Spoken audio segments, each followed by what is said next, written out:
खौफनाक जंगल का सफर। सज्जाद, तैयब और दुल्ला भट्टी की कहानी। सज्जाद ने सुबह सुबह अपनी कार स्टार्ट की। आज वो अपने दोनों बेटों तैयब और दुल्ला भट्टी को एक लंबी ड्राइव पर ले जाने वाला था। मौसम अच्छा था, हल्की धूप और ठंडी हवा। तैयब, जो बड़ा था, पीछे की सीट पर बैठकर कैमरा संभाल रहा था। दुल्ला भट्टी, छोटा और चंचल, आगे बैठा था और चिल्ला रहा था, पापा जल्दी चलो, मुझे जंगल देखना है। सज्जाद ने मुस्कुराकर गाड़ी आगे बढ़ा दी। सफर की शुरुआत बहुत सामान्य थी, पर आगे जो होने वाला था उसकी किसी को उम्मीद नहीं थी। हाईवे छोड़कर गाड़ी एक पतली सी सड़क पर मुड़ गई। जीपीएस ने यही रास्ता सुझाया था। पेड़ घने होते जा रहे थे और चारों ओर एक अजीब सी खामोशी फैल गई। तैयब ने पूछा, पापा, ये रास्ता कुछ अजीब नहीं लग रहा? सज्जाद ने जवाब दिया, थोड़ा जंगल का रास्ता है, जल्दी ही मुख्य सड़क पर पहुंच जाएंगे। पर वो एक आम जंगल नहीं था। वह जंगल था खौफनाक जंगल, जहां वक्त थम जाता है और बीते जमाने के जीव आज भी जिंदा हैं। गाड़ी अब पेड़ों के बीच फंसती जा रही थी। अचानक जमीन कांपी जैसे भूकंप आया हो। सज्जाद ने ब्रेक मारे। एक विशाल जीव धीरे धीरे झाड़ियों से बाहर आया। एक टी-रेक्स। उसकी लाल आंखें, तेज दांत और गरजती सांसें, सब कुछ जैसे किसी हॉरर फिल्म से निकला हो।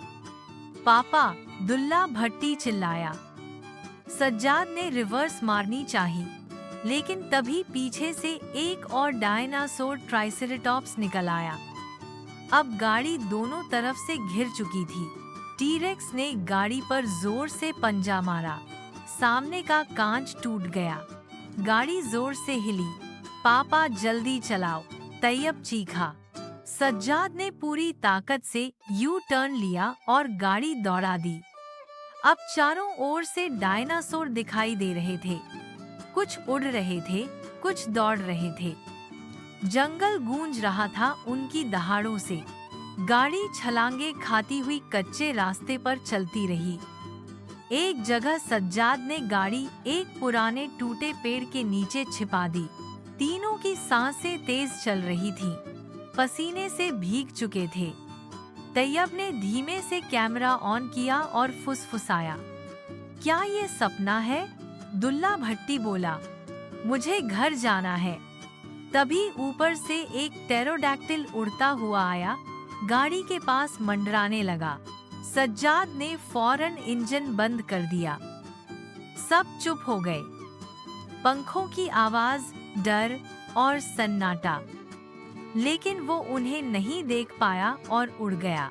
जैसे ही थोड़ी राहत मिली, सज्जाद ने कहा, अब नहीं भागे तो शायद कभी नहीं निकल पाएंगे। गाड़ी स्टार्ट की और बिना पीछे देखे निकल पड़े।